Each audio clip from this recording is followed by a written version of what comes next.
ماشاءاللہ جی، جیسے پروفیسر صاحب کی شخصیت اس سے زیادہ خوبصورت ان کی باتیں میں بیان نہیں کر سکتا۔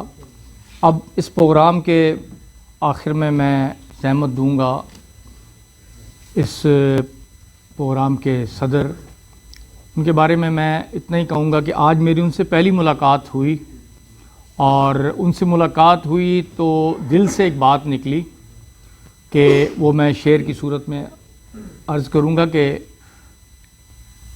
اس کو چھوتی ہے جب ہوا کوئی، اس کو چھوتی ہے جب ہوا کوئی، مرض سے پاتا ہے شفا کوئی۔ ایسوسیٹ پروفیسر جناب ساجد جاوید صاحب، جو سرگودا یونیورسٹی سے جن کا تعلق ہے، وہ خصوصاً ہماری دعوت پہ تشریف لائے اس ناول پہ تبصرہ کرنے کے لیے۔ جناب ساجد جاوید صاحب۔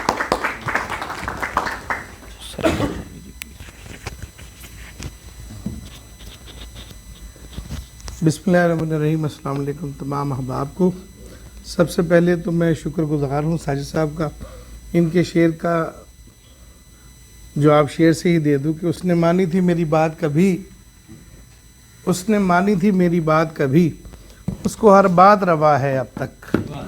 تو جناب آپ نے ہماری تعریف کی، ہم نے آپ کی کر دی، تو حق تو یہ ہے کہ حق ادا نہ ہوا۔ تو جی سب سے پہلے جی صدر محفل جو ہوتے ہیں ان کا ایک مخصوص سا کام ہوتا ہے کہ جو تقریب ہوئی ہے اس میں آپ نے بھی دیکھا جو کچھ ہوا، اور ہم نے دہرانا ہوتا ہے کہ جس میں کیا ہوا، ساتھ اپنی ایک دو باتیں شامل کرنی ہیں۔ تو سب سے پہلے نقیب محفل جناب پروفیسر ساجد صاحب کی، مطلب وہ کہتے ہیں نا کہ باتوں سے رنگ باتیں کرے، باتوں سے خوشبو آئے، تو ان کی باتوں سے بہت خوشبودار محفل رہی۔ کہیں کہیں مجھے لگ رہا تھا کہ مبالغہ بہت زیادہ ہے، لیکن پھر بھی خیر ہے کہ جب آپ اپنے مہمانوں کے لیے مبالغہ کرتے ہیں تو یہ آپ کی محبت کی عکاسی کرتا ہے۔ تو ویسے تو میں کلاس میں کہا کرتا ہوں اسٹوڈنٹس کو کہ مبالغہ شاعری کی جان ہے، نثر کا عیب ہے، لیکن آج ان کی نثر میں ہمیں وہ عیب نہیں لگا۔ تو بہت اچھی نقابت، اچھا تلاوت، ادبی محفل میں مطلب بڑا کام اللہ کا نام لینا، اور وہ خود بھی نیکیاں لینا اور ہمیں بھی نیکیوں میں حصہ دار بنانا۔ پروفیسر صاحب کا شکریہ ادا کرتے ہیں کہ ان کی تلاوت سے شروع ہوا۔ پروفیسر منور چشتی صاحب کی آواز بڑی جیسے منجے ہوئے کسی نعت خان کی آواز ہے بڑی، تو ان کی نعت نے وہ کہتے ہیں نا کہ نہ جب تک کٹ بنوں میں خواجہ یثرب کی حرمت پر، خدا شاہد ہے کامل میرا ایمان ہو نہیں سکتا۔ تو ہم نے محبتوں اور الفتوں کی اس دنیا کی سیر کی ان دو تین شعروں میں۔ بہت خوبصورت نعت جی۔ اچھا یہ تو اس سے بھی بڑی بات ہے، یہ اس سے بڑی بات ہے۔ تو اچھا اگر آپ کا اپنا کلام ہے تو آپ کو خراج تحسین شعر میں پیش کیا جائے کہ یہ شاعر ہیں الہی یا مصور پیشہ ہیں کوئی، یہ شاعر ہیں الہی یا مصور پیشہ ہیں کوئی، نئے نقشے نرالی صورتیں ایجاد کرتے ہیں۔ تو جی آپ کی شاعری کی نظر۔ اچھا شاعر امروز ناظر صاحب، جو نعیم صاحب ہمیں بہت لینتھی نثر میں باتیں سمجھاتے رہے، تو شاعری کا تو اعجاز ہی یہ ہے کہ ایک شعر کی تشریح میں آپ کتابیں لکھ دیتے ہیں۔ تو ان کی جو نظم ہے، مطلب اس نے بہت سے در کھولے ہمارے لیے، اور وہ مطلب عباس صاحب کو بھی شکریہ ان کا ادا کرنا چاہیے، ہم بھی ان کا شکریہ ادا کرتے ہیں۔ تو جو اس نظم نے چار چاند لگائے۔ عرفی صاحب کا بھی میں نے پہلی دفعہ ان سے ملا ہوں، عباس سے بھی شاید آج پہلی دفعہ ملا ہوں۔ ان دونوں کے ترجمے پہ بات کرنی ہے مجھے، اور آپ سب کی آمد کا میں شکریہ ادا کرتا ہوں کہ آپ لوگوں نے ایک نثر کی محفل، یعنی شاعری کی محفل میں تو کہیں نہ کہیں رنگ و آہنگ کی بات ہوتی ہے، لیکن نثر کو سننا تو بڑی بات ہے، ہمت و حوصلے کی۔ تو نثر کی اس محفل میں آپ دلچسپی سے بیٹھے رہے، تو خواتین اساتذہ اور مرد اساتذہ سب کا شکریہ ادا کرتا ہوں۔ ایک دو باتیں کرنی ہیں۔ وہ ساحر لدھیانوی کی ایک نظم ہے تصورات کی پرچھائیاں، وہ پرچھائیاں نظم ہے، تو تصورات کی پرچھائیاں ابھرتی ہیں یونیورسٹی کا یا یہ جو ہم اساتذہ ہوتے ہیں نا، ہم بڑے ظالم ہوتے ہیں. اگر ہمارا کوئی شاگرد کسی بڑے مقام پہ پہنچ جائے، اگر ہم بوڑھے بھی ہو جائیں نا، تو ہماری عادت ہوتی ہے کہ ہم کہتے ہیں جی یہ میرے شاگرد ہیں.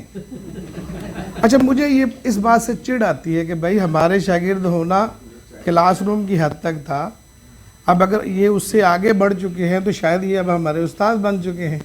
لیکن وہ صرف یہ ہے کہ تو مجھے یہ ہمیشہ یہ رہا کہ ہمیں ایسا اس کا کریڈٹ نہیں چھیننا چاہیے یہ کہہ کر کہ یہ ہمارے شاگرد ہیں.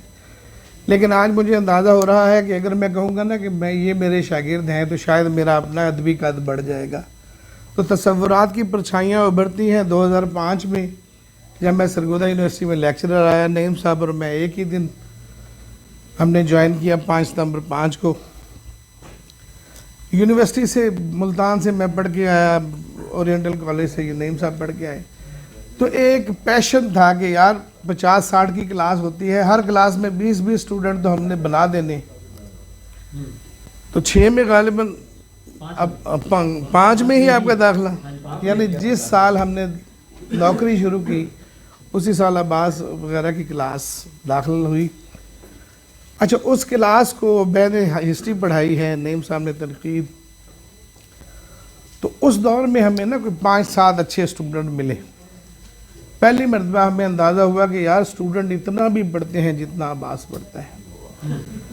تو 1-1.5 سال میں یہ ظاہر ہے ہاسٹل میں ہوتے تھے تو کبھی ہم جاتے تو ان کو پڑھتے ہی، بلکہ یہاں جہلم وال بک کارنر سے تبسم کشمیری کی کتابیں پتہ نہیں آدھی قیمت پر یا 60% 40 پر اپنے کلاس فیلوز کو بھی لے جا کر دیکھی.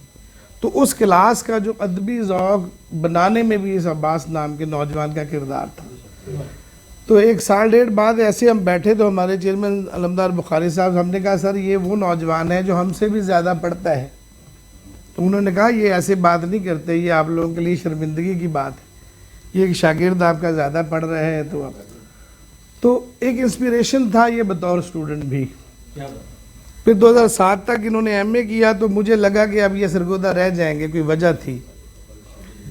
لیکن وہ وجہ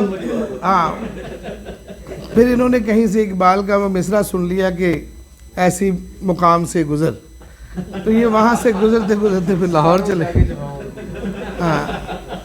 تو تو ابھی راہ گزر بھی ہے قید مقام سے گزر، اور یہ پھر لاہور چلے گئے. لاہور جا کر پھر انہوں نے پی ایچ ڈی ایک دفعہ الخیر میں بھی. تو یہ پھر اس کے بعد اس کا جو تھیسس تھا پی ایچ ڈی کا وہ بہت شاندار تھا.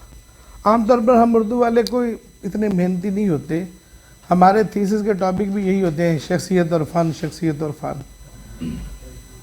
تو انہوں نے پی ایچ ڈی کا بھی جو موضوع تھا وہ بہت جاندار تھا. میرے خیال میں اشتہارات پر پی ایچ ڈی، پاکستان کی شاید واحد پی ایچ ڈی ہے جو اس میں نوجوان کی تھی.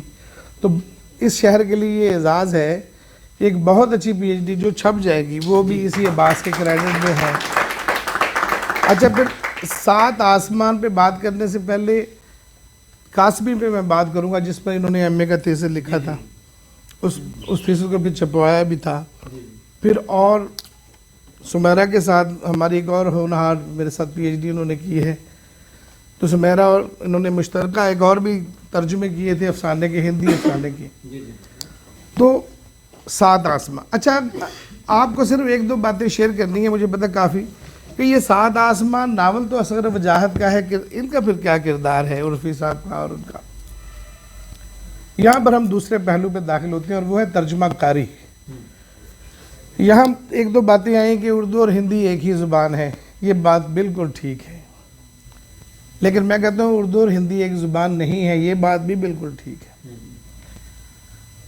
دنیا میں 8 ارب انسان ہیں اور 6000 زبانیں ہیں. کین یو امیجن کہ میں 20واں سال ہے مجھے یونیورسٹی میں، اب 10 سال پہلے میں کہتا تھا دنیا بھر میں 7000 زبانیں ہیں. 10 سال بعد اب میں 6400 پہ آ گیا ہوں. اس کا مطلب 600 زبانیں مر چکی ہیں 10 سال میں. یہ بہت بڑی بات ہے میں سوچنے کی کہ زبانیں مر رہی ہیں اور ایک ترجمہ کار زبانوں کو زندگی دینے کا کام کرتا ہے. سب سے پہلے تو ہمیں یہ دیکھنا ہے اب ترجمہ کاری کیا ہے. یہ ایک بندہ لکھتا لکھتا آیا ہے